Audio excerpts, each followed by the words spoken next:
I never believed in ghosts. Not really. Growing up in the Midwest, you hear the stories, small-town legends about haunted barns, cursed roads, and spirits wandering the woods. But I always thought they were just that, stories. Until last summer, when I found the well. It was on my grandpa's old property, a stretch of land he'd owned for decades, but never really did much with.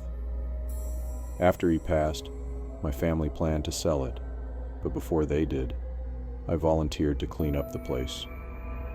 Something about it fascinated me.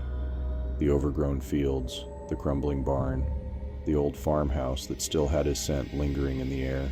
I spent the first few days cutting back weeds and clearing out the house. That's when I found the map.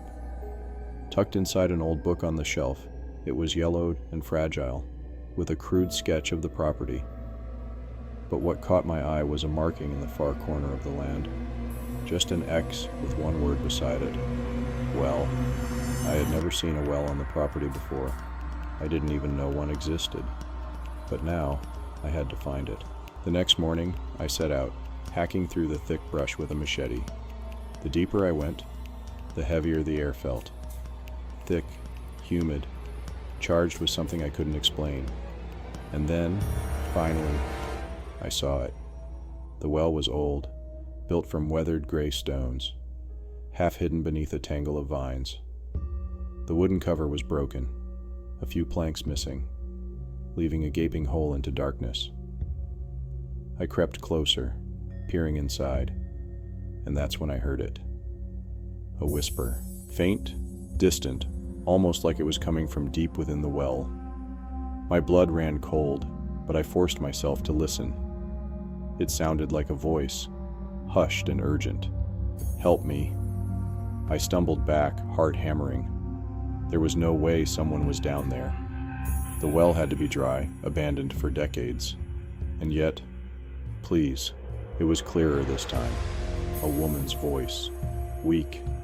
Desperate. I should have left. I should have run straight back to the house and forgotten about it. But something about the voice kept me there. I grabbed my flashlight, aimed it down into the abyss, and what I saw nearly made me scream. There was a face, staring back at me. Pale, eyes wide with terror, lips cracked and dry. She looked young, early 20s maybe, but her clothes were ragged, her skin smeared with dirt. She reached up with a trembling hand. "Please, help me." I didn't think. I just acted. I grabbed the old rope tied to a post nearby, gave it a tug to make sure it was secure, and threw it down. "Hold on, I'm coming." I don't know what I was thinking. Maybe I assumed she had fallen in somehow, been trapped down there for days. But as I started lowering myself into the well, that's when things started going wrong. The air grew icy, so cold that my breath came out in white puffs. The stones around me felt damp, slick, like they were sweating. My flashlight flickered, and for a split second, the woman's face changed. Her eyes turned black. Her mouth twisted into a grin, too wide, too unnatural. Then the rope snapped. I plunged downward, crashing into the hard stone floor. Pain shot through my body, and my flashlight slipped from my grasp, spinning wildly before landing with the beam pointing straight at the figure before me. She wasn't human.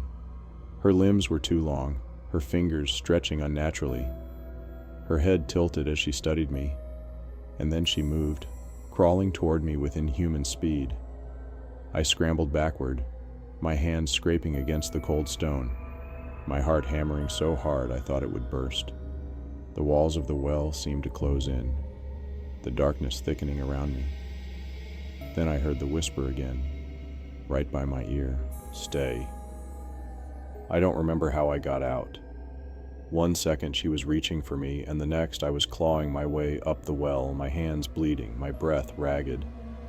Somehow I made it to the top, collapsing onto the grass just as the first rays of dawn broke over the horizon. The well was silent. I don't know what I saw down there. I don't want to know. But I sealed that damn well myself, boarding it up, covering it with heavy stones. Then I left and never looked back. My family sold the property a few months later. I didn't tell them what happened. I didn't warn the new owners. Maybe I should have. Because sometimes, late at night, I still hear it. A whisper drifting through the air. Help me.